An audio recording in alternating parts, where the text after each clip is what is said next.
The year was 3089. Earth was almost dead. Its sky was dark, its oceans were dry, and cities had turned to dust. For the past 10 years, humanity had sent hundreds of signals into space, asking for help, but no one answered.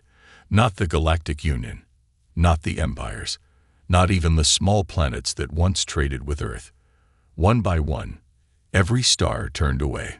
Captain Joran stood alone on a quiet space station orbiting Earth. He looked down at the dying planet. His eyes were tired, but sharp. His uniform was old, but still clean. Joran had once fought for the Galactic Union. He had led battles, saved colonies, and kept peace in wild space. But when Earth began to fall, the same people he served closed their doors. They said Earth was too weak, too broken, not worth saving. Joran never forgot that. He lived alone now, with only machines and old memories. The space station was cold and silent, just like the rest of the galaxy. Every day he checked the message board. Still no replies, still no help. Then, one day, the board blinked. Not a message, just a warning. Last signal from Earth. Offline. Joran stared at the words. Earth had gone silent. The last city, the last people, gone. His chest felt heavy. He sat down slowly, looking at the blue and brown world below. They were gone. All of them. He could have cried, but he didn't. Instead, he stood up and walked to the docking bay. There, under dust and darkness, was an old warship. It was large and sharp like a knife, painted in Earth's forgotten colors, silver and black. Its name was written on the side. The Vindicator. It hadn't flown in years. Joran placed his hand on the ship's control pad. The door hissed open. Inside, the lights flickered. The engines groaned. But deep in the ship, something woke up. A voice. Soft, female, and cold. Identity match. Captain Joran Kane. Command access granted. Joran smiled a little. Hello, Rhea. Welcome back, Captain, said the AI. This ship is 72% damage. You are not advised to launch. We don't have time, Joran said. Earth is gone. Silence. Then Rhea said, understood. He moved through the ship, checking systems, fixing what he could. He wasn't a mechanic, but he knew enough. Fuel cells were low. Weapons offline. Shields weak, but it would fly. While he worked, Rhea spoke again. Captain, I must warn you. If you leave this station, the Galactic Union will notice. There is a price on your name. I know, Joran replied. They will see you as a threat. I don't care. Why fight for them? Rhea asked. They left us. Joran paused. His hand rested on the dusty console. He looked around at the old metal, at the blinking lights, at the ship that once saved lives. Because someone has to, he said. They may have forgotten Earth, but I haven't. Rhea was silent. Joran powered up the engines. The ship shook. Alarms rang. Systems came online, one by one. Suddenly, a strange signal appeared. A ping. Then another. Rhea spoke quickly. Captain, we are being scanned. By who? Unknown. Multiple sources. Close range. Joran looked at the radar. Dots appeared. Small, fast, and getting closer. Someone's watching, he said. He grabbed the pilot chair and sat down. The old controls lit up under his fingers. The engines roared louder. Metal creaked. Lights flashed red. Shall I engage launch? Rhea asked. Do it. The Vindicator lifted from the docking bay. The space station's doors opened, showing the black sky full of stars. As the ship flew into space, Joran looked back at Earth one last time. I will make them listen, he whispered. I will make them remember. The ship shot forward, leaving behind the broken world. But the shadows followed. Far away, on a dark moon, a figure in armor watched a screen. He saw Joran's ship moving. He touched his helmet and spoke into a comm. He's alive. Captain Duran is active. Tell the Council. Somewhere in the deep galaxy, a silent alarm began to ring. Duran was not just a man. He was a threat. And the galaxy was waking up. Duran sat in the captain's chair, staring at the endless stars. The ship, the Vindicator, hummed around him. He had never felt so alone in space. The silence was deafening, the kind of silence that made you think the universe had forgotten about you. He glanced at the controls, watching them flicker in a way that reminded him of the way Earth had once been. Broken, but still struggling to survive. "Are we ready, Rhea?" he asked quietly. "Almost, Captain," came the soft voice of the AI. "The primary systems are online, but secondary shields are still weak. You should proceed with caution." Duran didn't care. Caution had never been a luxury for him. Not when his people had been abandoned, not when Earth had died without a fight. He tightened his grip on the controls. Earth may have fallen, but he wasn't going to let it die in silence. The ship accelerated forward, breaking free from the station's orbit. He could feel the weight of the engines roar to life, shaking the ship's old metal frame. The view of Earth grew smaller behind him, fading into the blackness. He didn't look back. There was nothing left for him there. He had no family, no friends, just a dying planet and a broken dream.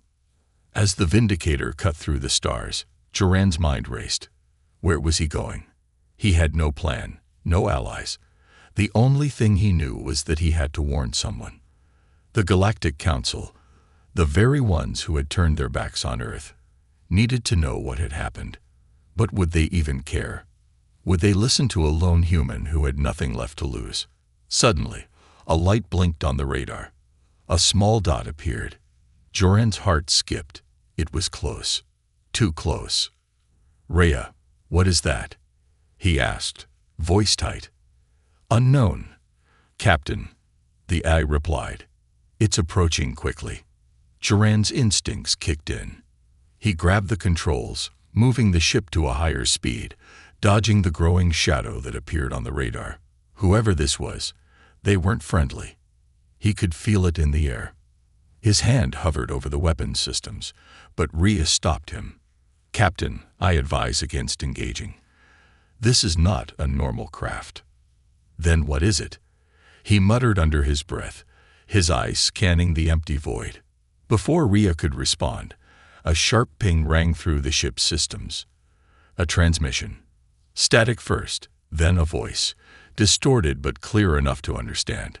"Captain Duran Kane," the voice crackled. "We've been watching you." Duran's blood froze. He didn't recognize the voice, but the tone was unmistakable. It was the kind of voice you heard on the other side of a battlefield.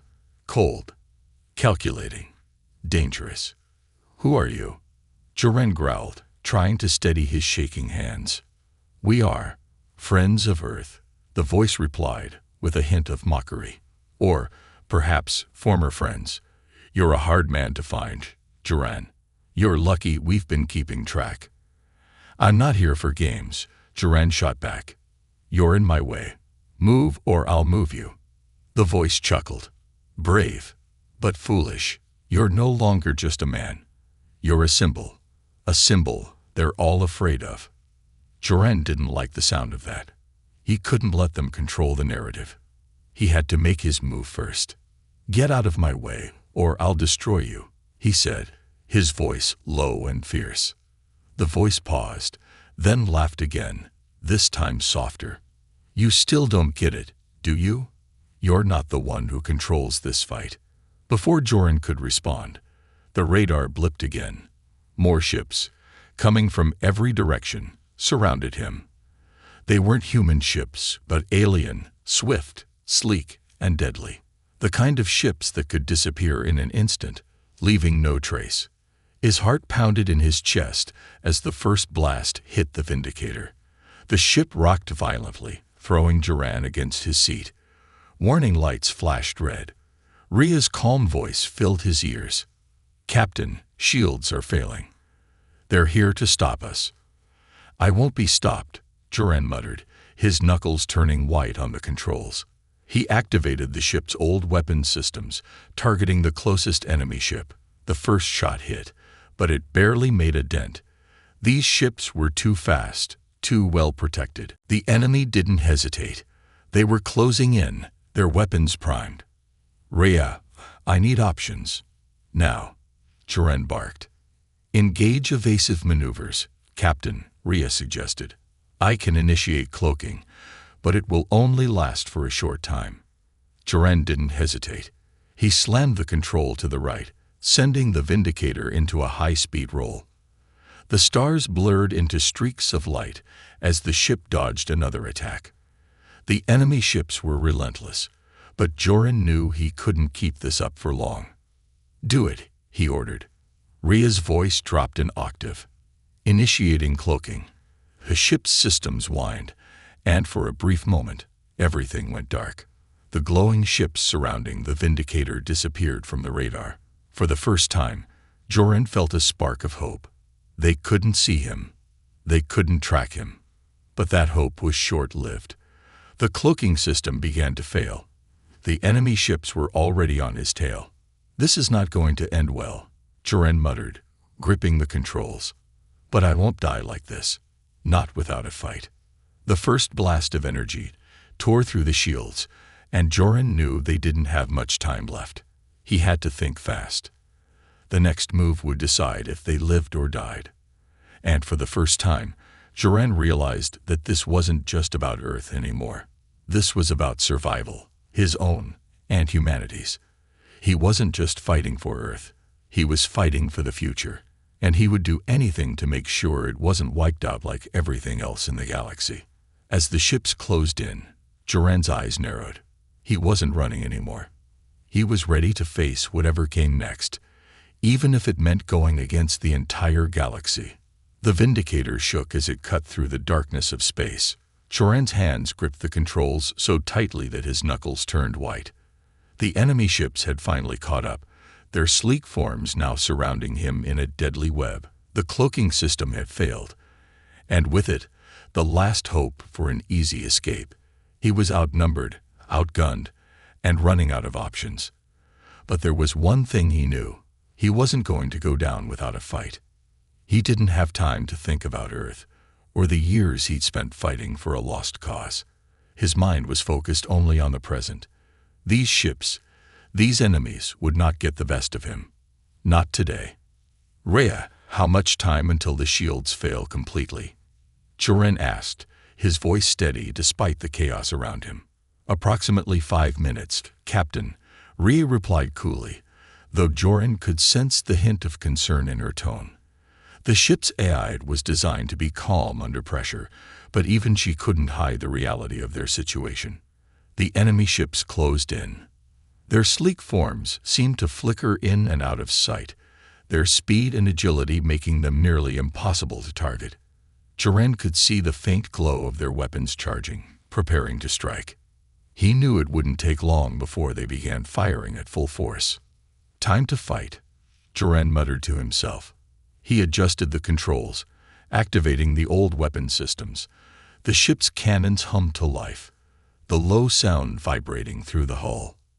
He knew the weaponry wasn't the most advanced, but it was enough to cause damage if he played his cards right.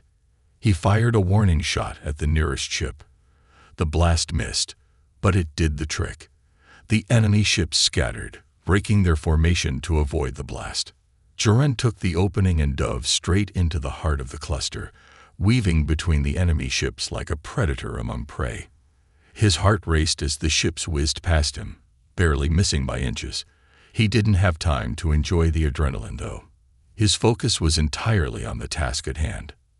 "We can't keep this up for long, Captain," Rhea warned, her voice still as calm as ever. "Their weapons are more advanced. We're at a disadvantage." "I know," Joren replied, gritting his teeth, "but we'll make it work." The first shot hit. It came out of nowhere, a blinding flash of light that struck the side of the Vindicator, sending the ship veering off course. Joren fought the controls, his teeth clenched as the ship dipped dangerously close to a collision with an asteroid field. Another hit, Sparks flew across the cockpit, and the ship rattled violently. A warning light flashed. Hull integrity at 60%. Rhea, shut down the non-essential systems.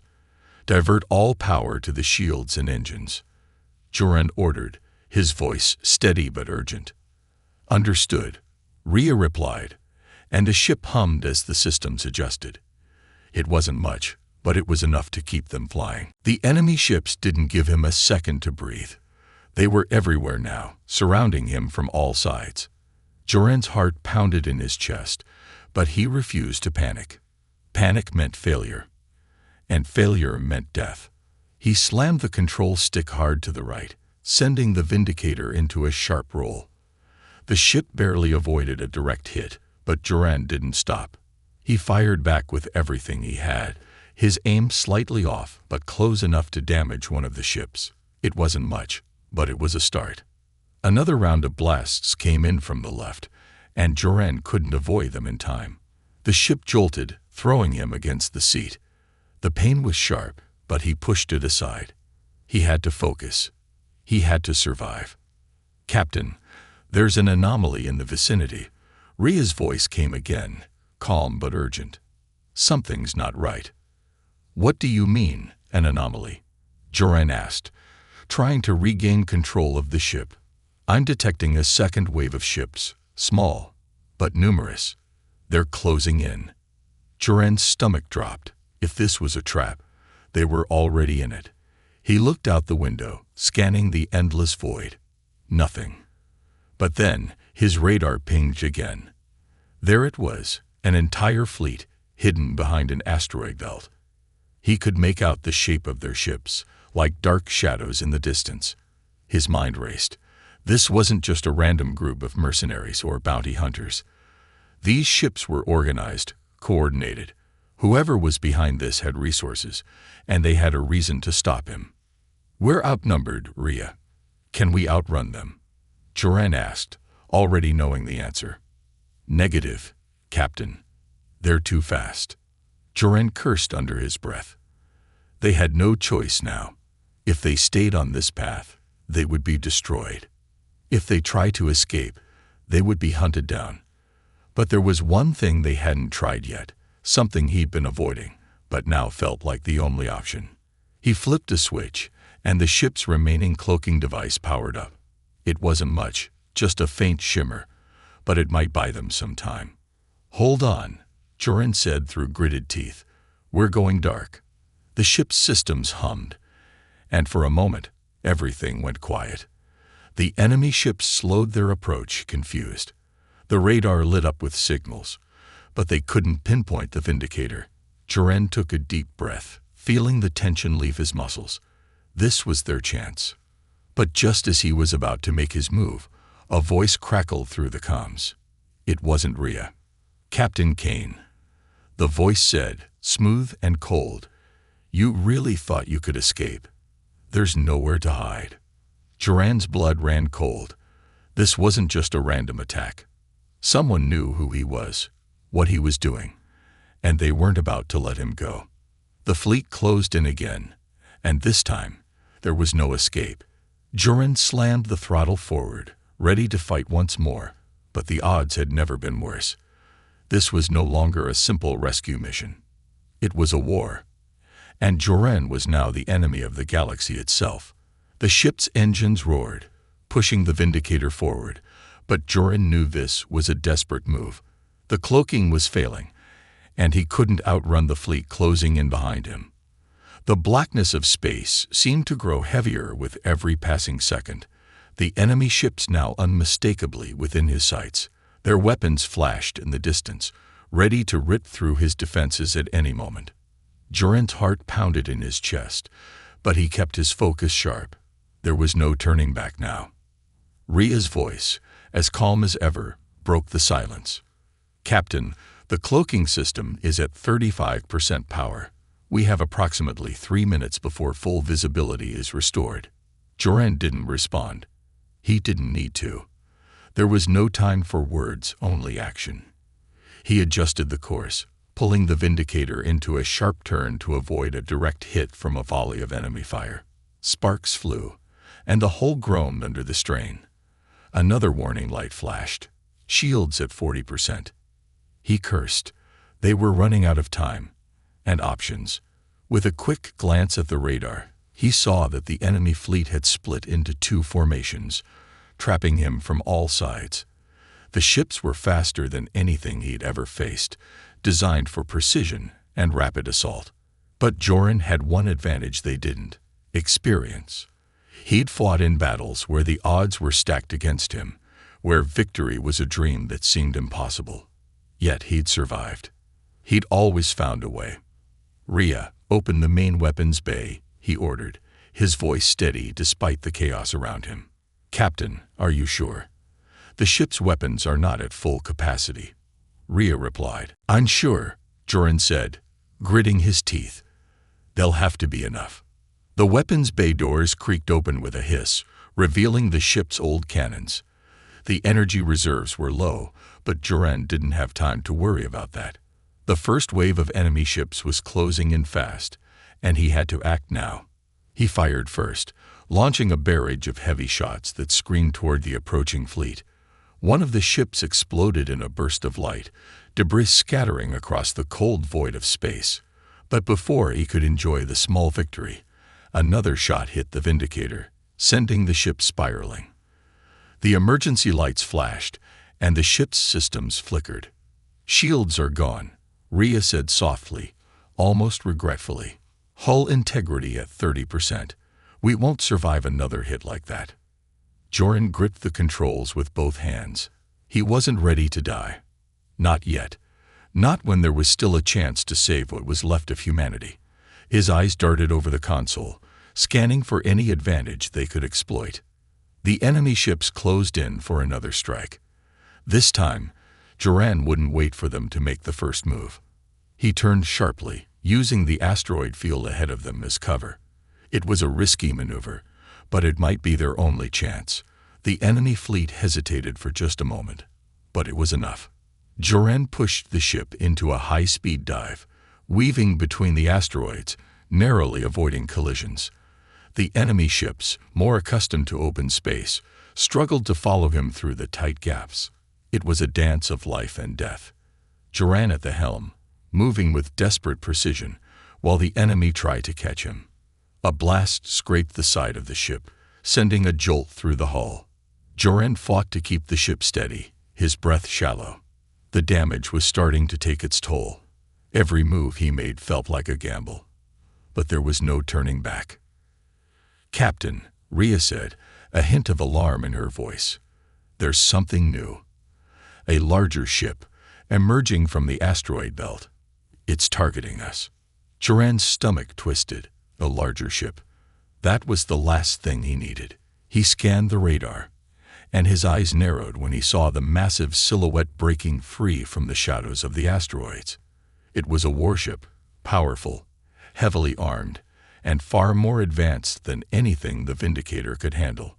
They'd brought in reinforcements, Joran muttered under his breath. He didn't know how long they could keep this up. The larger warship had weapons that could disable their ship in a single strike. This was no longer just a fight for survival. It was a fight for freedom, for humanity's future. He reached for the emergency comms. "This is Captain Joran Kane of the Vindicator. I am not your enemy. I'm not here to fight you. I'm here to make you listen." The comms crackled, then came to life. A voice, low and cold, responded. "You're a fool, Joran. You've already chosen your side. The galaxy does not need Earth. It never did. You should have stayed silent." Joran's grip tightened on the controls, his resolve hardening. He wasn't going to let this man, whoever he was, decide humanity's fate. Earth had been abandoned, but Joran would never let it be forgotten. "I'm not giving up," Joran said, his voice steady despite the fury rising inside him. "I'm fighting for Earth. I'm fighting for every soul that's been left behind." There was a brief silence on the comms. Then the voice returned, dripping with disdain. "You can fight all you want, Captain, but you are nothing now. Just a relic, a memory of a dying species." Joran didn't flinch. "Then let me be a memory that fights. Let the galaxy remember what Earth was, what humanity was.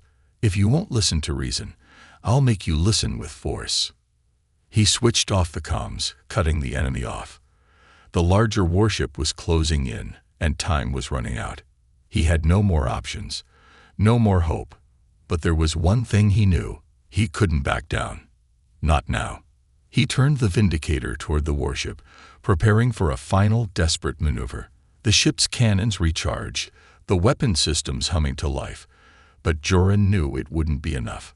He was ready to die if it meant sending a message, if it meant showing the galaxy that humanity wasn't finished. As the warship loomed closer, Joran's mind cleared. This was the end of the line. But he would go down fighting, not as a man, but as the last reminder that Earth had once been a powerful force in the galaxy. And if he had to be the last one standing to make sure that message was sent, then so be it. He slammed his hand onto the controls, sending the Vindicator into a final charge. The last fight had begun. The final moments were nothing like Joran had imagined. In all the years of fighting, of surviving against impossible odds, he had never faced something this overwhelming. The massive warship loomed ahead, its dark silhouette blocking out the stars. It was the last obstacle in his path, the last line between humanity's hope and its destruction. There was no way out. Joran's hands trembled on the controls. The familiar hum of the Vindicator's engines filled the cockpit, but it felt hollow, distant. The warning lights flashed on the console, shields at critical levels, hull integrity nearing zero, but he ignored them. He had made his choice, and there was no turning back now. "We can't take another hit like that, Captain." Rhea's voice broke through the tense silence, but it was quiet, almost resigned. Even the AI knew they were on the brink. Joran didn't answer. He knew the truth. They were cornered. But cornered animals often fought the hardest, and he wasn't about to let humanity's last hope go out like this. The Vindicator had fought through worse, had survived worse, and he would make sure it would survive again, even if it meant sacrificing everything. "Rhea," he said, his voice barely above a whisper, "set the course for the warship's core. I'm going to take it down from the inside." There was a brief silence, and then Rhea responded, her voice even but laced with something more. Concern, perhaps. "Captain, that is a one-way trip. There is no returning from that." "I'm aware," Joran replied. He didn't need to hear the warning again. The decision had already been made. "Just make sure it's a clean shot.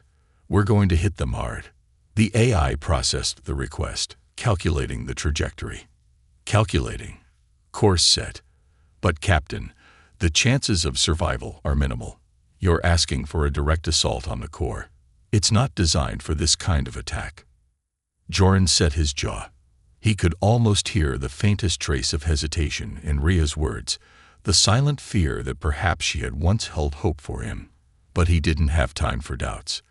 This was their only chance, and if they died in the process, at least they would have gone down fighting for a future that might never come to pass, but one that was worth risking everything. He didn't wait for the AI to complete the calculations. Instead, he pushed the ship forward, angling it toward the warship's vulnerable core. Every moment felt like an eternity. The larger ship's weapons began to charge, the crackling energy growing louder as the beams of light formed and prepared to strike. The black void around them seemed to close in, and the roar of battle surged in his ears. His body was tense, every muscle coiled, but his mind was clear. This was it. Suddenly, the warship opened fire. Energy blasts streaked across the blackness of space, each one too close for comfort. The Vindicator shook violently, the hull creaking as if it would split apart under the pressure. Joran fought the controls, keeping the ship on course, even as the pain from the impacts rattled him to his core. A small piece of debris flew across the cockpit, narrowly missing his face. His heart pounded faster, but he refused to let it distract him. "Hold on," he muttered to himself. "Just hold on." Another blast hit. The lights flickered. The ship's systems began to fail, but he didn't slow down. The warship's core loomed closer. He could see the pulsating energy fields, the deadly power radiating from it. His fingers gripped the controls tighter, and for a split second, he almost wished he had more time to think. But then he remembered Earth. He remembered the people who had been left behind, abandoned by the very galaxy they had once been a part of. This was his chance to do something more, to make sure humanity wasn't forgotten, to fight for those who had no voice. He fired the remaining weapons, sending a barrage of blasts toward the enemy ship. Each shot hit its mark, but the warship barely flinched. It was too powerful, too large. They were just gnats buzzing around a star. But Joran didn't care. The fight wasn't about winning anymore. It was about sending a message. The core was right ahead of them now, the last thing standing between victory and defeat. His heart beat harder, adrenaline coursing through his veins. They were almost there. Almost. "Rhea," he said, breathing heavily, "initiate the final sequence. We're going in. The final sequence is preparing. But Captain, you need to abandon ship before." "No," he cut her off. "Do it. Now." The ship lurched again, but this time it was different. A deep rumble that shook everything in the cockpit, as if the universe itself was holding its breath. "Initiating sequence," Rhea replied, her voice calm as always, though Joran could hear the weight in it. He closed his eyes for just a moment, letting the stillness wash over him.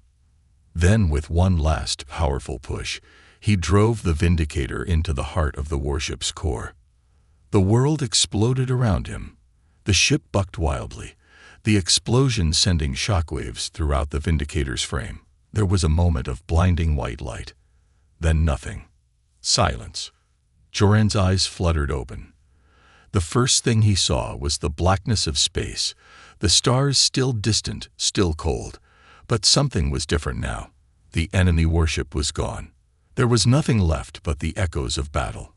His hands were still on the controls, but the ship's systems were completely offline. The screen flickered. The Vindicator was broken. Its mission had been completed. Joran looked around the cockpit, seeing nothing but the faint fading lights of the ship's emergency systems. For a moment, he thought he might be dead. He thought he might have drifted into the void of space, lost among the stars. But no, he was alive. Against all odds, he had survived. He leaned back in his seat, his breath heavy and ragged. The mission had succeeded. Earth was avenged. He had given everything to the cause, and in doing so, had become something greater than himself. A symbol, not just of resistance, but of hope. Humanity wasn't gone. It couldn't be. It would never be. Darkness surrounded Joran. There was no sound, no light, only a strange weightless feeling, as if time itself had paused. For a moment, he thought he had finally died. But then came the pain, sharp, deep, alive. It crawled through his chest and down his limbs. His eyes blinked open slowly. The cockpit was ruined. Sparks jumped from torn wires, smoke hung thick in the air, and shattered glass covered the floor. The emergency lights pulsed dimly, red and dying. The Vindicator was broken, ripped apart from the inside. But somehow it still floated. Joran coughed, forcing himself to sit up. His body ached, ribs cracked, blood on his temple, but he was breathing. That was all that mattered. He tried speaking. "Rhea." No response. The silence that followed was worse than the explosion. He tapped the console, smacked it, shook it. Nothing. The eye was gone, or maybe just asleep, like everything else on this dying ship.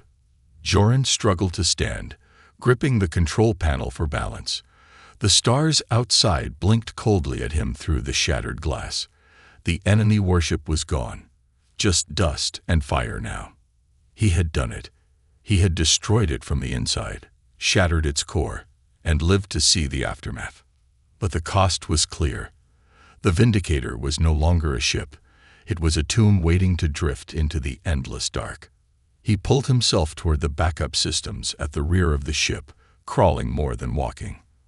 The walls were scorched, and gravity fluctuated as the emergency generators tried to stay alive. He opened a panel and found what he hoped for, a signal beacon, half melted but not useless. He jammed it into the floor socket and flipped the switch. A flicker, then a faint blue glow. The distress beacon was online. It would broadcast a signal to anyone nearby, friend or foe. He had no way of knowing who might hear it. But it didn't matter. Someone would come. Someone had to. Joran collapsed beside it, breathing hard, every inch of his body protesting.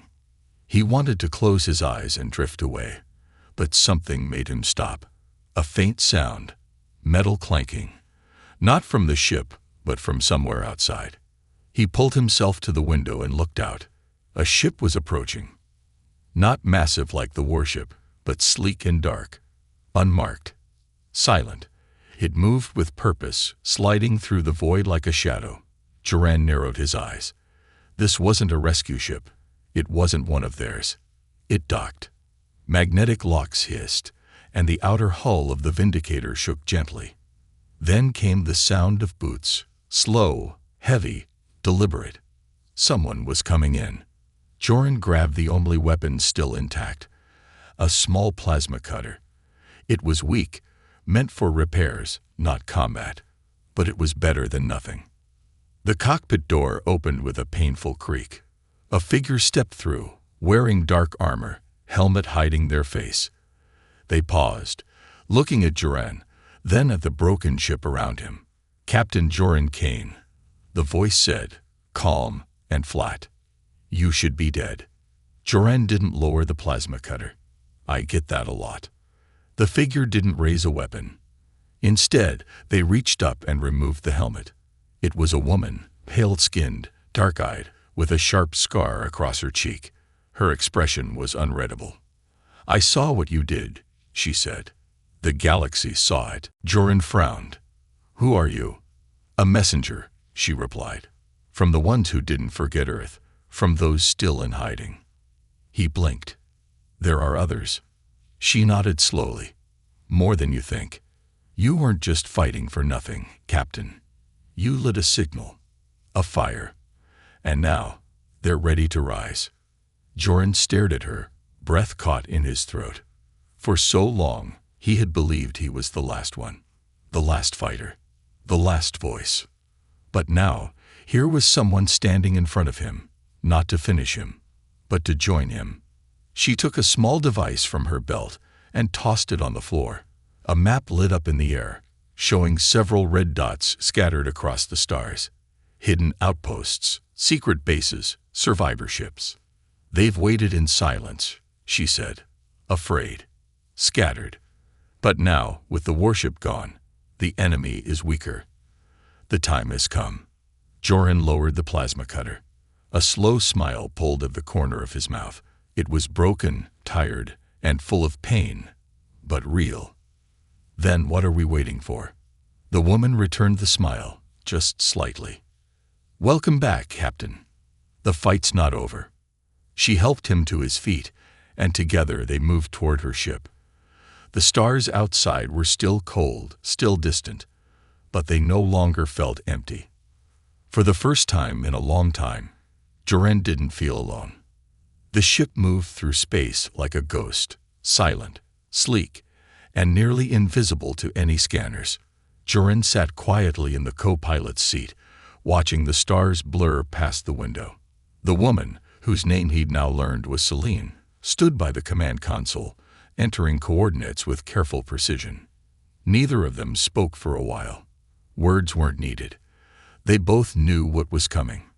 Joran was still recovering. His body ached with every movement, and his mind was heavy with everything he had lost and everything he had started. But beneath that pain was something else, something he hadn't felt in a long time. Purpose. So where are we going? He finally asked, his voice hoarse. Celine didn't look up. To the outer fringe.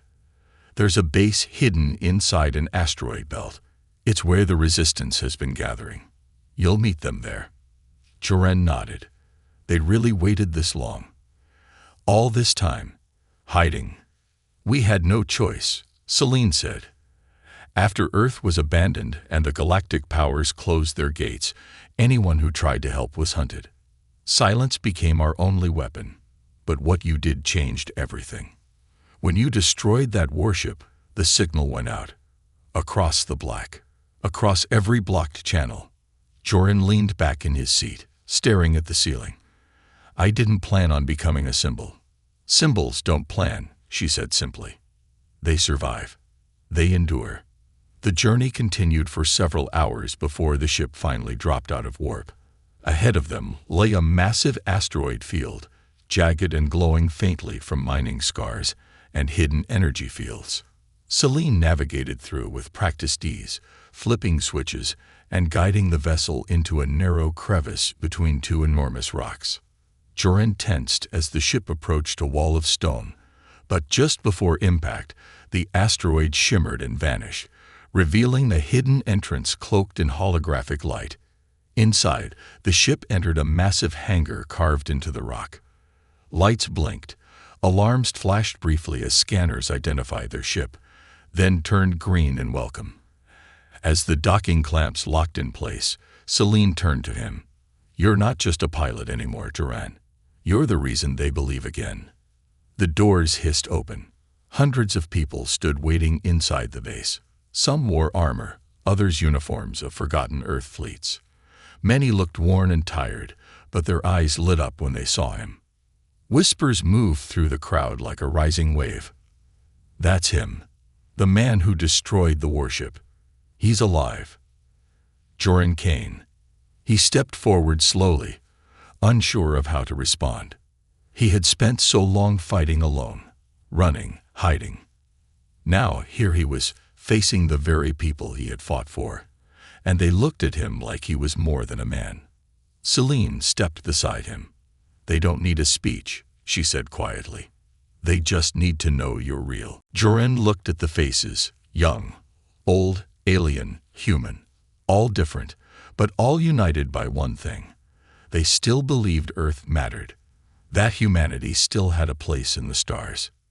He raised his hand. Silence fell across the hangar. "I'm no hero," he said. "I didn't come here to lead anyone. I fought because I had to. Because the galaxy forgot us, left us behind. But we're still here. And we're not finished." A murmur of agreement spread through the crowd. "We won't beg for a place at their table. We'll build our own. And anyone who stands in our way will know what happens when humanity stops running." The cheers that followed weren't loud, but they were strong, real, honest. That night, as Joran walked through the base, many came to speak with him. Old captains, engineers, fighters from forgotten colonies. Some just wanted to shake his hand. Others told him about their families, their dreams, their pain. He listened to all of them. In the quiet hours, Selene found him sitting alone on a balcony overlooking the stars. She handed him a datapad. "What's this?" he asked. "Reports from all sectors. Resistance cells are waking up. Ships are moving. People are preparing." Joran looked down at the datapad, the small blinking points of light across the galaxy. "And this one?" he asked, pointing to a red blinking dot near the center. She hesitated. "That's the core system, the heart of the Alliance. They're watching us. Scared. They know what's coming." He smiled faintly. "Good. Let them be afraid." She sat beside him. For a while, neither of them spoke. Then Joran said, "They abandoned us. Shut every door. Turned their backs. But we're still here." Selene nodded. "And this time, we knocked back." Joran looked at the stars, now brighter than ever before. The war was far from over. But for the first time, he wasn't fighting alone. He had lit the fire. Now the galaxy would burn for truth.